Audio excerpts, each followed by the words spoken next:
A pleasant good evening, everybody, and welcome into another edition of Bears All Access. It's brought to you by IGS Energy as we get you set for Bears-Packers coming up here on Sunday.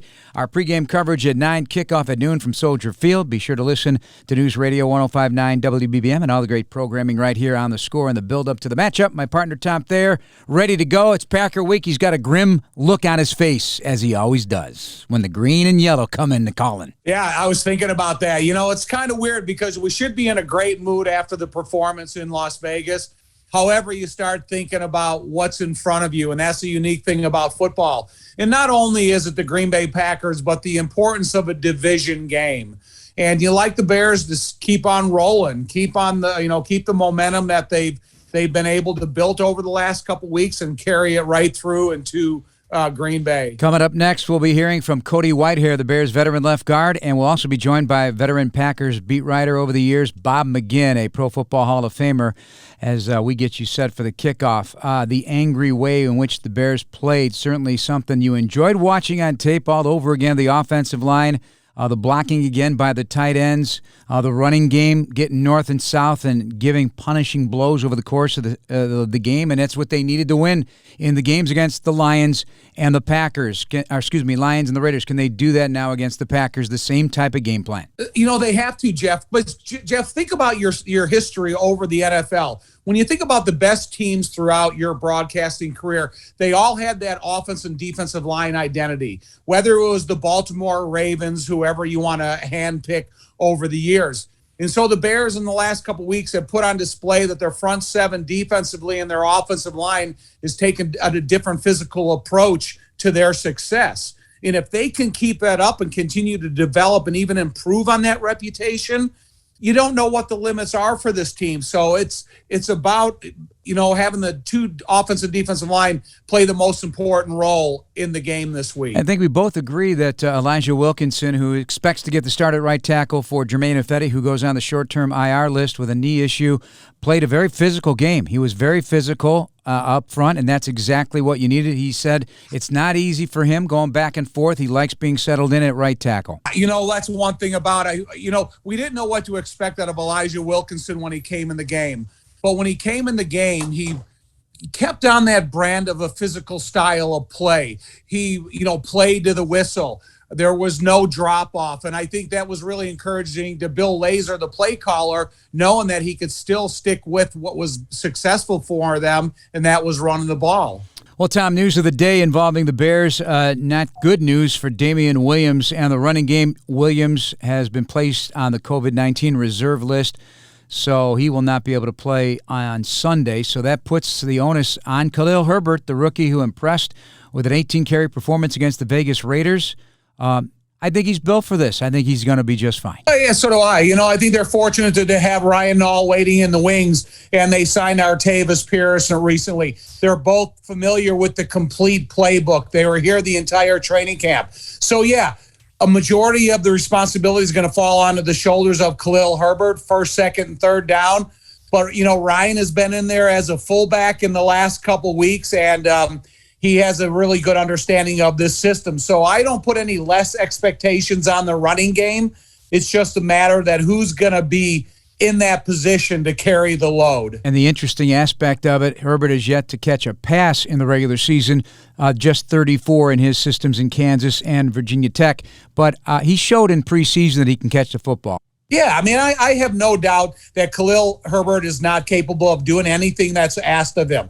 The only advantage it really gives you is there's so little scouting information on Khalil and Ryan Nall, for that matter, or Artavis Pierce, that the coaches from Green Bay are going to be scrambling a little bit also on how to best take advantage of the newness in the backfield. Now, given that you got a rookie quarterback and now you got a rookie sixth-round back that got his feet wet last week with a big load and finished the job, he was the closer for the game.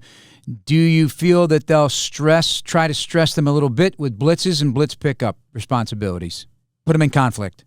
If they do, Jeff, and the quarterback with his legs beats one of those blitzes, then all of a sudden now you're apprehensive about blitzing. And if you're a running back and you have a good experienced offensive line in front of you and you take advantage of one of those out-of-position blitzers and turn it into a big run, then you change their mind. So the most important position coming out of the locker room is going to be the offensive and defensive line, in which we talked about earlier. And I think the complete assistance of the tight end position is a good game plan to go into in a running back situation that you're going to have. Another thing I like about Herbert is he runs north and south. Hey, you know what? That's the best compliment of any back you can talk about in the NFL, is a guy that has the willingness to run north and south. If you want to get the most positive yards, commit to your point of attack and follow along according to plan. Allow the play to deliver you what ultimately it's going to get. Justin Fields is the quarterback facing Aaron Rodgers for the first time. People are trying to ask him this week, hey, wow, it's Aaron Rodgers on the other side of the field. And heck, he'll be asked again next week, it's Tom Brady. But right now, even as a young player, he answered the question exactly the way he needed to answer it. To be honest, I don't look at it as a matchup between me and Aaron, or, I didn't look at it a matchup back then as between me and Trevor. I'm simply doing whatever I need to do to help my team win. And if that's hand the ball off 80 times during a game, or if that's, throw for however so many yards, that's what I'm going to do. So I'm not worried about comparisons between touchdown stats. I'm just worried about winning. That's it. Yeah, listen, you're never going to play against them. All it is about Justin Fields. The fans should be focused on his improvement week in and week out, and that's how the Bears are going to develop into the strongest team possible. Yeah, listen, you're never going to deny the greatness that Aaron Rodgers has been putting on display since he's taken over there. So I think it's a little bit unfair when you ask a question of a rookie quarterback playing against the Green Bay Packers for the first time about Aaron Rodgers, because the bigger picture is winning a division game. All right, coming up next, one of the guys that will be blocking for Khalil Herbert and the rest of the Bears' backfield is Cody Whitehair, the left guard, joins us next. It's all coming up here on Bears All Access on Chicago Sports Radio 670 The Score. Welcome back to Bears All Access, brought to you by IGS Energy. Choose clean energy for your home at IGS.com, because every good choice adds up to a better world. With Tom Thayer, Jeff Joniak, back on Chicago Sports Radio 670 The Score. Pleased to be joined by Bears veteran left guard Cody Whitehair. Good to see you, Cody. How are things going for you right now? Things are great, man. We're, getting this thing turned back around, and we're having a lot of fun doing it. So big week this week with the Packers, and we're going to be ready to roll for that. I love what you had to say earlier in the week about after the Cleveland game. Everybody had basically it was a look in the mirror moment for everybody, and what came out of that is significant, isn't it? Yeah, absolutely. We know we're better than what we put on tape against Cleveland, and credit to this team to get this thing turned around and going in the right direction. So, we're going to keep it going forward.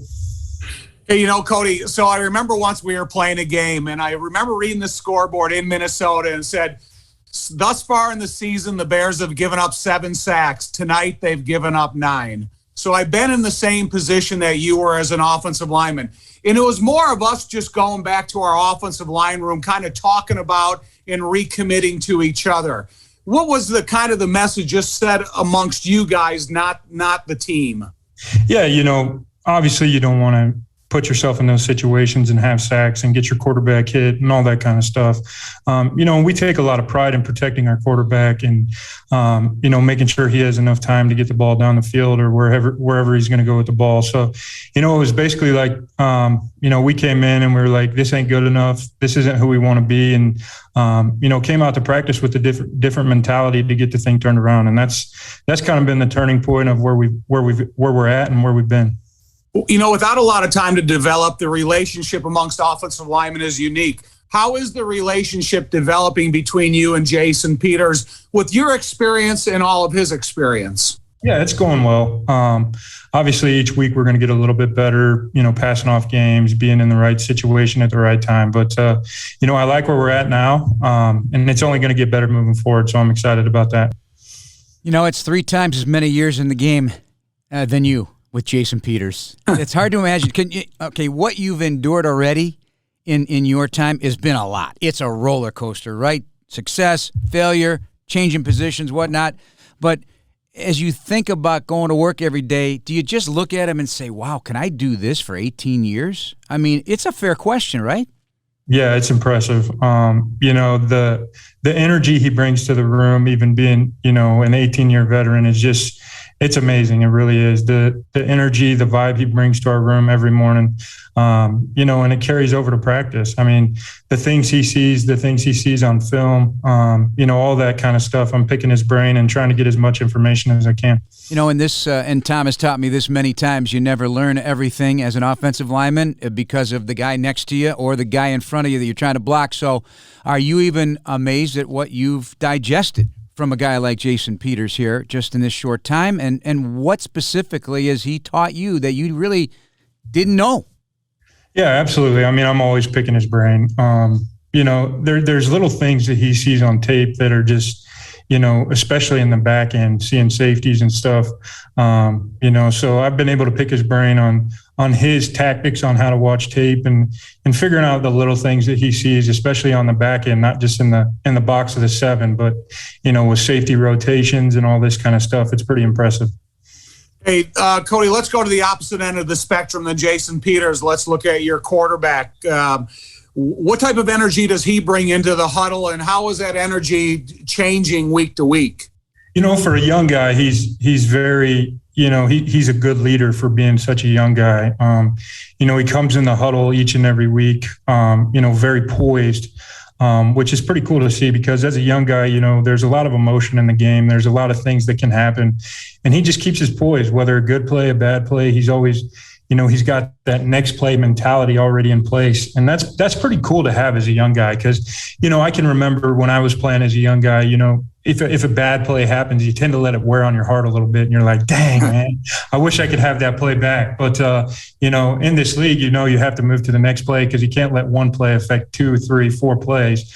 So I think that's really, really cool to see as a young guy, to see him be able to move on from play to play. What was amazing to me, Cody, from this past Sunday in Las Vegas is before the first half ended, you guys had already earned the Vegas crowd out of it, and you incorporated the Chicago Bears fans. Could you hear it and could you feel it? Because it seemed to me the last couple snaps before the end of the first half, even though you were in shotgun, you were still able to use a vocal cadence. Yeah, absolutely. Our fans are great. They travel really well, and going clear across the country to be able to have basically a home field advantage that whole second half was pretty special. So credit to our fans. And then, of course, later in the fourth quarter here and, go Bears and stuff like that. It's just unbelievable on the road. Cody, I don't know if you saw it, and I don't know if you're on Twitter at all, but people have sent videos, and in the corridors of Allegiant Stadium, they were singing the Bears fight song. Now, I don't think that would have happened in the old black hole in Oakland because somebody's getting beat up or somebody's throwing punches. But they literally, and Tom even agrees, like any team that goes in there, it's now like a vacation spot. I mean, people are going to Vegas. They're going to go follow their team, but that's rare. That's unique, right? Yeah, absolutely. And like I say, our fans are great. They always travel well. They always come with great passion, and you can, and we can feel that on the field, when they're chanting "Go Bears" or defense, when our defense is out there and stuff like that. It's unbelievable to see, and especially on the road for sure. Yeah. And well, you can also feel it when they turn ugly sometimes at Soldier Field, right? Yeah. They're equal opportunity that way. Cody Whitehair, our guest here on Chicago Sports Radio 670 The Score. Cody, from the time you stepped in, you've been a starter in 2016, a second-round pick. The Bears moved back twice to get you. They clearly targeted you. And your in-huddle demeanor, has it changed? Have you spoken up more maybe than you did as a rookie? I mean, that's assumed in many regards, but you've always been a leader. So take us through that transition of the huddle, because we're not in it, and that's a cool place to be if you've never been in it. Yeah. When I first came in, I had, some pretty veteran offensive linemen around me, and now it's transitioned 6 years later, and I'm kind of, one of the older guys, especially before we got Jason, so especially during that training camp, you find yourself, trying to just talk a little bit more in the huddle, figure things out. We only have a very short time to figure out our mistakes and, communicate. 40 seconds isn't much to communicate.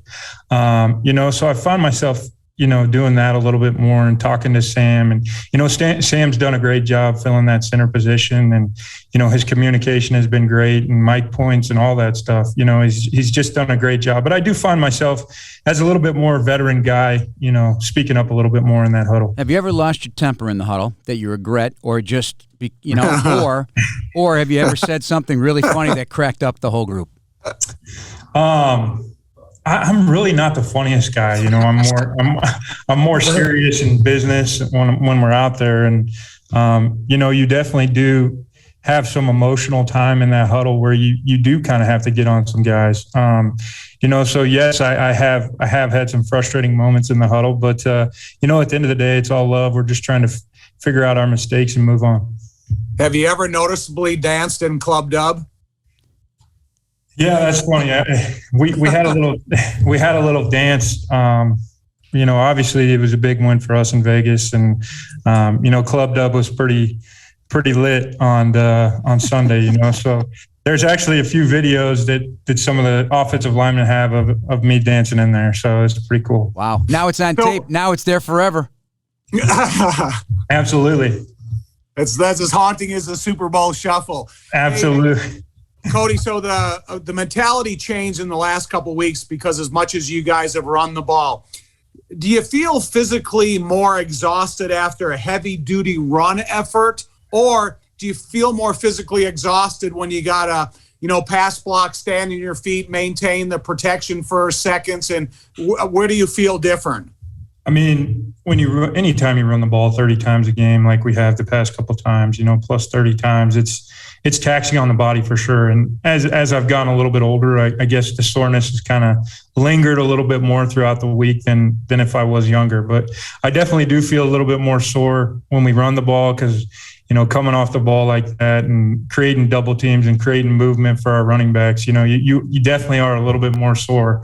But the reward, seeing 140 yards on the board at the end of the game, or whatever it was, it's pretty rewarding as an offensive line to open up those holes for our guys and help them get in the end zone for sure. Dude, defenses aren't built for 16 play drives. And when I was watching you guys go through that in that game, I was going, not only I was thinking about how good you guys looked in that whole process, but how fatigued the defense looked throughout that whole process. Yeah, absolutely. And we talk about a run game and creating body blows on the defensive line, and that's what the run game is. You may have a play here and there where you get 2 or 3 yards, but hey, you're giving them a body blow and they're going to remember that come the end of the fourth quarter for sure. Cody Whitehair, one more segment to go with the Bears veteran guard after a break here on Chicago Sports Radio 670 The Score. This segment of Bears All Access is brought to you by Athletico Physical Therapy. Visit athletico.com to request an appointment in clinic or virtually and start feeling better tomorrow. With Tom Thayer, Jeff Joniak, and Cody Whitehair, the Bears veteran guard. Cody, after the Cleveland game and you guys decide, okay, we're going to be, as an offense, we're gonna go smash mouth here. We're gonna get everybody involved in the blocking, the tight ends and the receivers and the backs, everybody. It's been impressive, but did they literally go to you guys and say, we're going to put this game on you? We're going to put this offense on your shoulders, and you guys are going to take the ball and run with it. Was that a literal explanation, potentially, of what went on here? Or did you guys ask for it as an offensive line? No, it was a little bit of both. Obviously we hated the way we felt every time we came off of the field, on third down or whatever it was after the Cleveland game. We just hated it. There was such a bad taste in our mouth that, collectively as an offense, we were like, we have to get this thing turned around. This is not who we are. So I would say, collectively as an offense, we, kind of knew that wasn't who we wanted to be or what our identity was. And it just took the guys coming in every day, having that mentality that we're going to get this thing turned around. And it's going to be, short-lived, and we're going to watch this tape on Tuesday and we're going to move on. And that was kind of our mentality. And you could really kind of tell how practice has changed, the mentality throughout walking through the facility. Just everybody's mentality just shifted after that game. And, things have gotten a lot better, that's for sure. We'll talk about the Green Bay game then. because of the responsibility that's put on the shoulders of the offensive lineman for sustained time of possession that result in scores, you have multiple running backs that are taking place. You got the tight end position as doing as good as job as blocking as I've seen here in quite a long time. Do you guys feel that it's not the responsibility of how the defense plays against Aaron Rodgers, it's how well your offense can play against their defense in the time consumption aspect of it all? Absolutely. And anytime you're playing a guy like Aaron Rodgers, the more you can keep him off the field, the better. So we just have to be efficient, on first and second down, stay out of third and long situations and keep moving the sticks and score in the red zone. That's the biggest thing is we can't hurt ourselves once we get down to the red zone. We have to be efficient in that area and get 6 instead of 3. Cody Whitehair, our guest here on Chicago Sports Radio 670 The Score. This is Bears All Access, brought to you by IGS Energy. I went back. The first real big story they did on you back in 2016, the headline was, Old School Cody Whitehair Brings Farm Work Ethic to Bears. It was in the Chicago Tribune. And that has proven to be true. You haven't changed your colors despite success, contracts, and you're the same guy as you were when you got here, aren't you? Yeah, absolutely. I take a lot of pride in that. I feel like, the more you can be the same guy every day, the more respect you get throughout the league, throughout, this facility, and throughout the locker room. So that's what I try and pride myself. I just try and be the same guy, be consistent, in everything I do and be the same guy every day.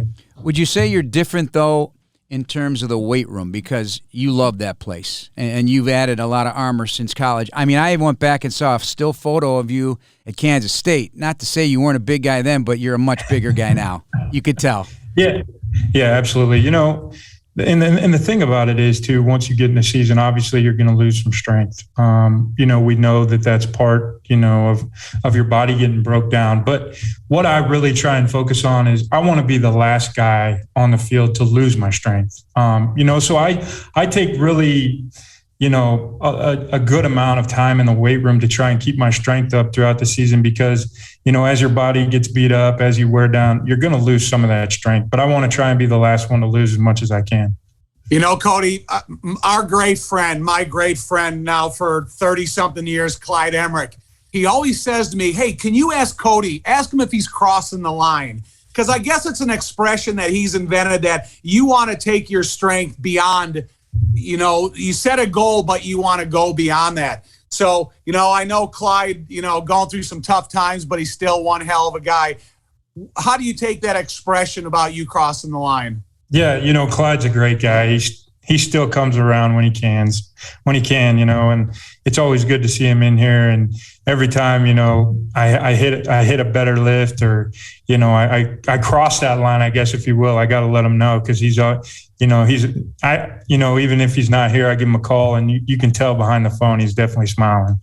Yeah, I went to see him last week. That's the first thing he said. Have you got a chance to run into Cody yet? And when you do, ask him if he's crossing the line. It's an innocent expression, so don't anybody take it the wrong way. It's just Clyde's way of encouraging everybody since he started, the first strength coach in the NFL, of encouragement in the weight room because, you're the same guy that you achieved this veteran status that you have to encourage these young guys that you see of, hey, work harder or work smarter or whatever the case is, because the weight room plays such an important role in your overall success.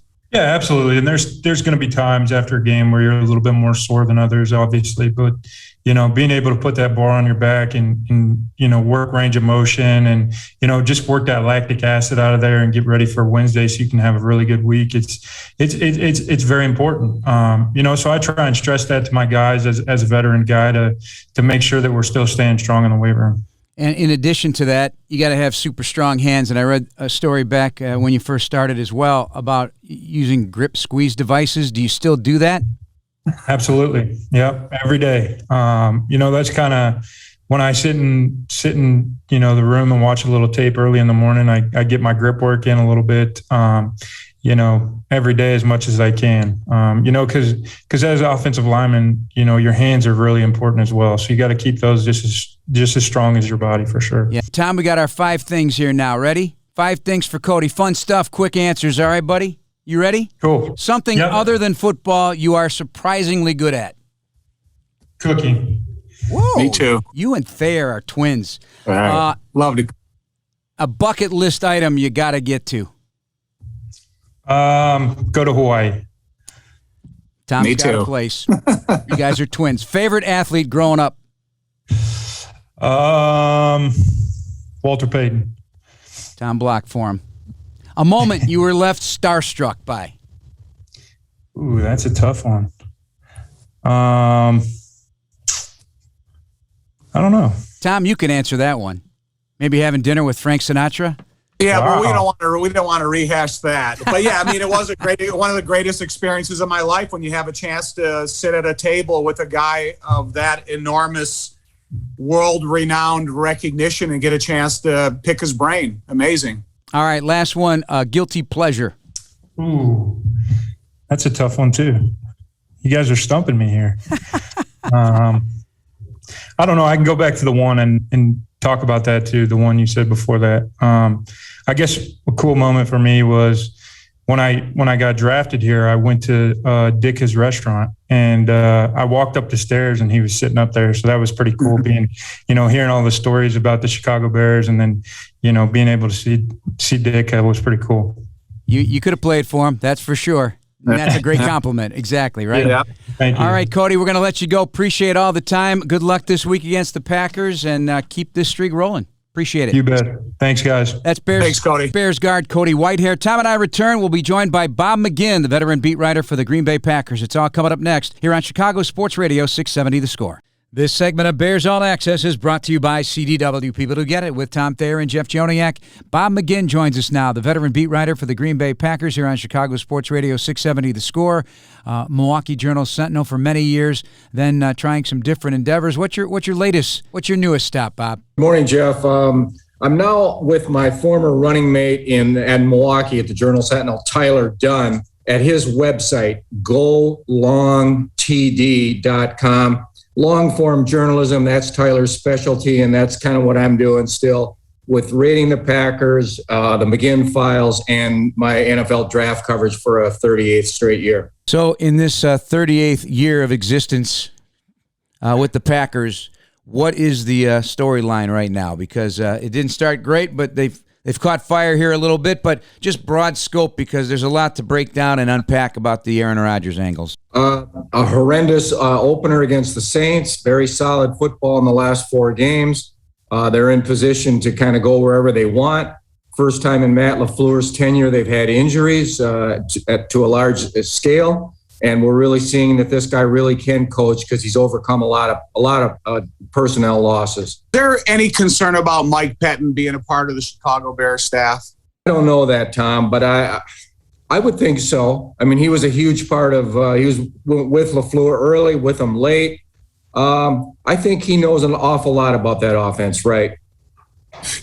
So question number 2, when you look at the offense and you look at the statistics that, are mounting up, and you look at what Davante Adams is doing single-handedly with the help of Aaron Rodgers. So is there any concern that if anything would derail Davante Adams, that this offense would have would struggle, or are they just so happy to have the combo of Aaron and Davante and with an exclamation point around Aaron Jones? Well, if they had Valdes-Scantling back, Tom, that would give them the deep threat and another legit receiver. But Alan Lazard has really shown almost nothing now, and Rodgers really ignores him. They lost Adams for 2 or 3 games early last season, and they won games without him, but they weren't nearly as good. If they lost Adams, it would be a complete devastating blow. But they have a great back in Aaron Jones, and if they get Scantling back, they would have a deep threat. Bob McGinn, our guest here on Chicago Sports Radio 670 The Score. Top there, Jeff Joniak. Bob, let's talk about Aaron Jones because I think he's an underrated back. I think he could be a guy that could be a 30 carry guy. I know that doesn't exist anymore in the National Football League, but is he underrated in your view from a 50,000 foot view of what he brings to the table? By now, maybe not underrated, Jeff. A lot of people, he's had 3 really good years. I mean, he's a slasher. He runs with courage. Now, he had a lost fumble early in the season, and he had another one here Sunday against Cincinnati that it was avoided because of forward progress. But and he's a very good receiver. He can split wide and do all that stuff. LaFleur has stretched the field horizontally, and McCarthy really didn't do that. All his check down stuff was in the middle of the field. And now, but he sends Jones off to the sideline, and you got to cover 53 and a third to handle Green Bay. So, Bob, we have Alec Ogletree, who happened to be on vacation visiting Robert Quinn. He comes aboard for a physical, and now he's one of the best linebackers we have. You guys have a guy that rubbed elbows rookie year with LaFleur over in Atlanta, Devondre Campbell.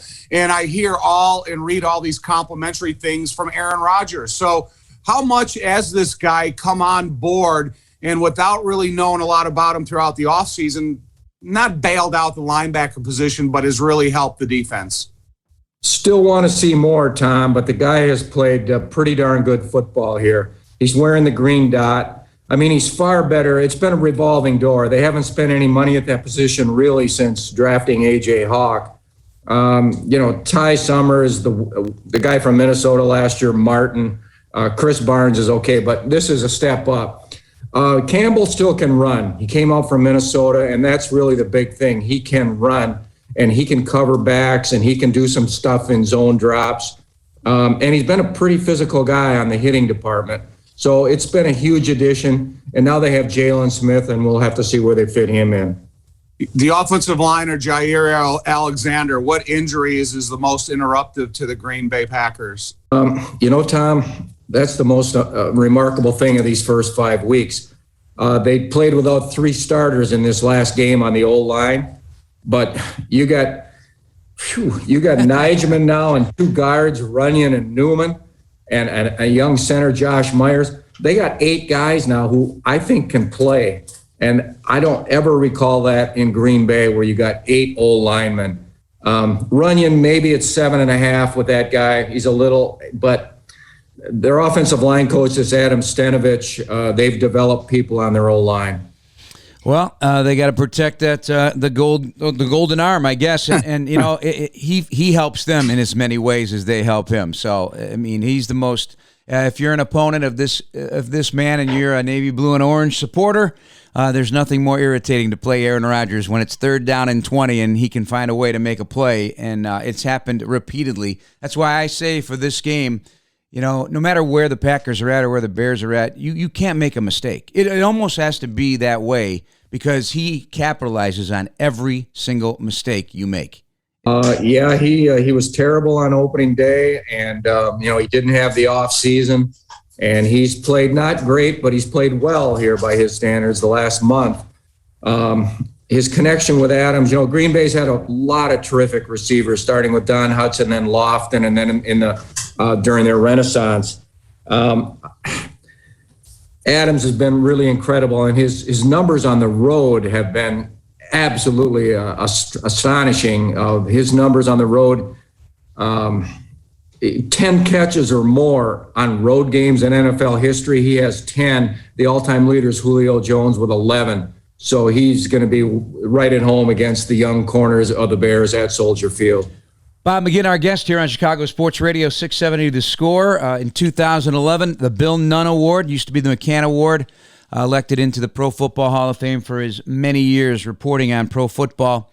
And a guy that put together a book, the Ultimate Super Bowl book, which I found fascinating in every angle. Because, Tommy, when we were allowed to cover Super Bowls and go to the Super Bowl, Bob is in there and just finding out every little detail, including the one nugget that I always, in the back of my mind, because you're putting together, I'm putting it in my board every week, and I get the height and weight. And the height and weight for a guy entering the league 15 years ago is the weight's not going to be the same. The height is going to be the same. But Bob would ask, hey, you get the height and weight of every guy on Super Bowl Sunday, because it did make a difference. Right, Bob? And sometimes guys were told not to even answer those questions. You can't even get guys now to say what their weight is coming out of training camp. Yeah, there's sometimes even the strength coaches at Super Bowls would be a little hesitant, but those assistant strength coaches, those are the guys who would give it up, Jeff. See, you're a scout at heart, right? Because you love the draft. Aren't you a scout at heart? I'm an information gatherer who tended to work scouts. I saw that as an kind of an open area of information. I love my assistant coaches over the years in Green Bay and around the league, but the scouts are guys who, boy, if you get to know them, they can really help you, and they all know 100 times more football than I'll ever know. What is the deficiency of the Green Bay Packers? Let's see. The deficiency would be pass rush without Zadarius Smith. Rashawn Gary's really plateaued, I think. Preston Smith's had a pretty good start to the season, but he's not a premier rusher. Joe Barry has not shown much in terms of blitz packages that are a real threat. Barry's inexperience as a D coordinator. The special teams have never been good here, ever, ever in my 30, 40 years covering the team. That's a problem.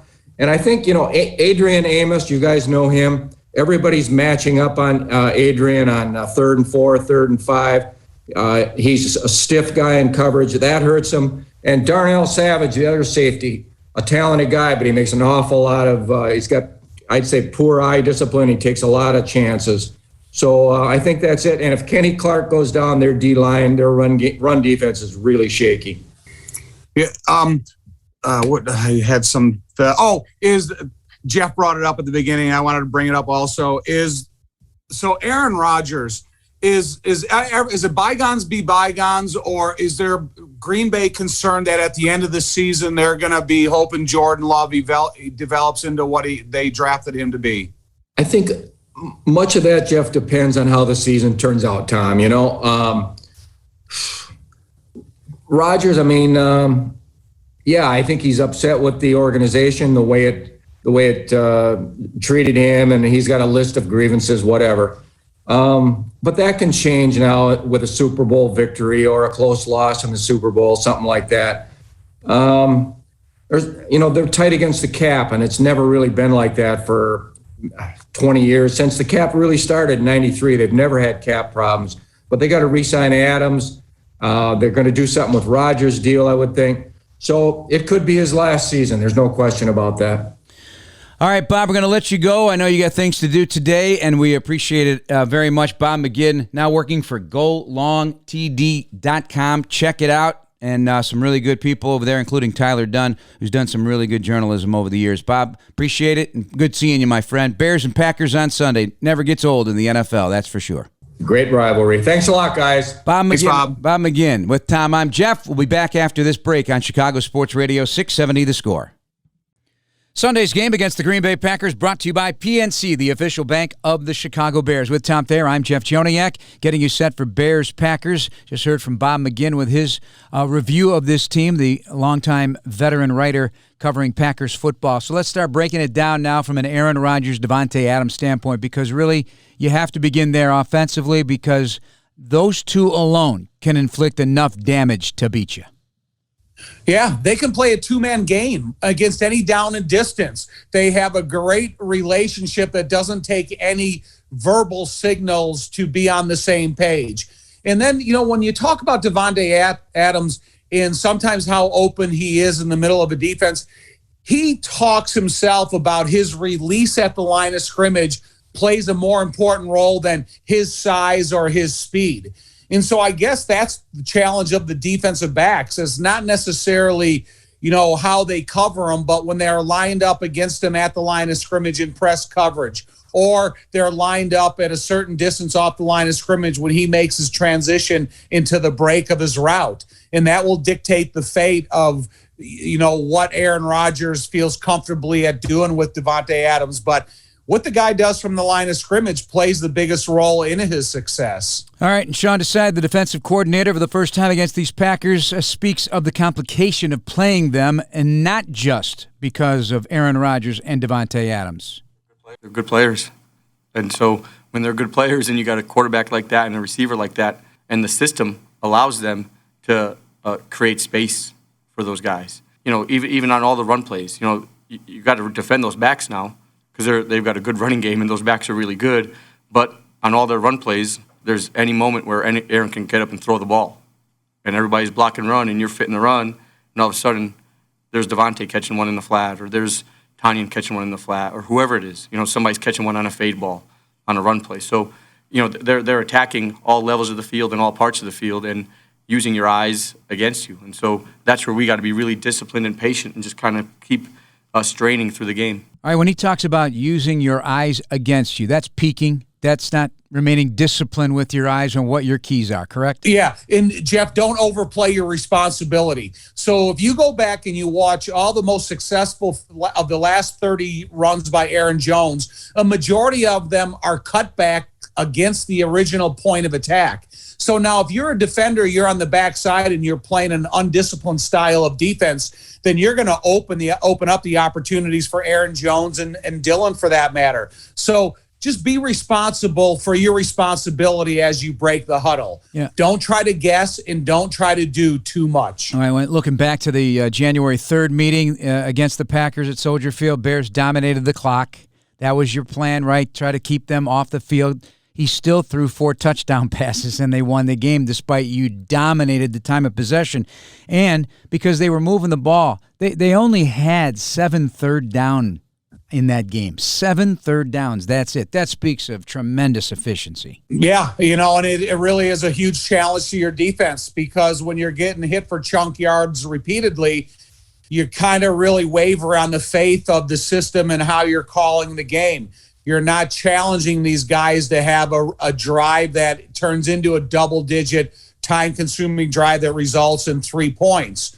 It's just like the Bears. If you're going to have that time of consumption, it better result in touchdowns every drive you have. With Green Bay, they hit you with chunk yards, and they just keep going at you aggressively. Defensively, they're 6th in yards allowed. So the defense, despite their injuries, and no Jair Alexander, one of the best cornerbacks in the NFL, and Zadarius Smith, not able to go just yet for the Packers. They've been able to take the ball away. They haven't been good in the red zone, though. They've given up 100% of the red zone possessions for touchdowns, and that's where you speak of. You got to cash in. This is the game where even a little crack, I'm talking, and this is true for any game, but against Aaron, he has a unique way of making you pay for every single mistake you make. So, it's the first down false start to make you 1st and 15. It's the special teams penalty after a good return that now backs you up at your own 10 and you can't convert on a 3rd down and now you're giving him field position. It's the tip pass that happens to go in the wrong direction, or it's throwing it up to Devontae or Randall Cobb in this case because he's back with his buddy. It's 3rd and 15. You got him backed up at the south end of Soldier Field. Crowd's going crazy.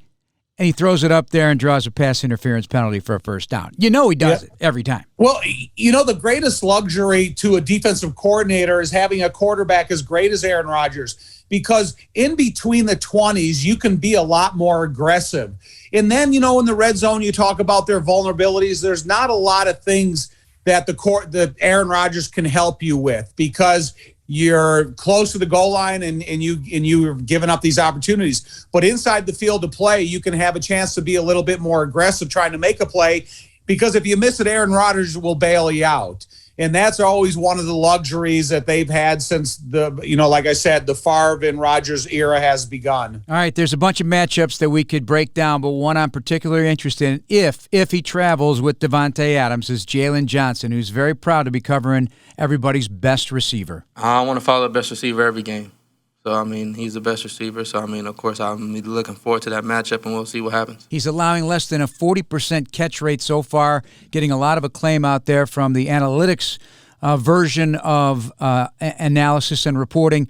But Jaylen Johnson is certainly a riser, and he's beloved by his teammates who see him in a very, very bright light right now. Well, it's going to be two opposite ends of the spectrum. If Jaylen Johnson can cover him, Aaron may shy away from him. If Aaron recognizes early that Jaylen cannot catch him, he will go to him repeatedly. So, Jaylen, you do well for yourself, and you're going to give yourself a lot more comfortable of a game. Lastly, I'm digging Cairo Santos right now. He's rolling, so let's not jinx him. 34 in a row in the regular season, 35 in a row if you count the playoff loss to New Orleans. And I look at Mason Crosby. You can't tell me it didn't get into his head a little bit. He missed 3 and made a big one last week against the Bengals, and he's only 13 of 20 at Soldier Field. So that's my thought. Well, there's a 0% chance of rain on Sunday, so it's going to be perfect natural grass outdoor kicking conditions. Good for both the kickers, but still always more difficult for the opponent. All right, hope it's fun. Tom, we'll talk to you on Sunday. Adios. That's Tom Thayer. I'm Jeff Joniak. Thanks again to our producers, the folks here at The Score, also Dan Barilli, Katie Tuber, and Jordan Treadup. We'll have the game starting at 9 a.m. on WBBM News Radio 105.9, and we'll have the kickoff at noon. Join us then, and have a good night, everybody. Thanks for listening. This has been Bears All Access on Chicago Sports Radio 670 The Score.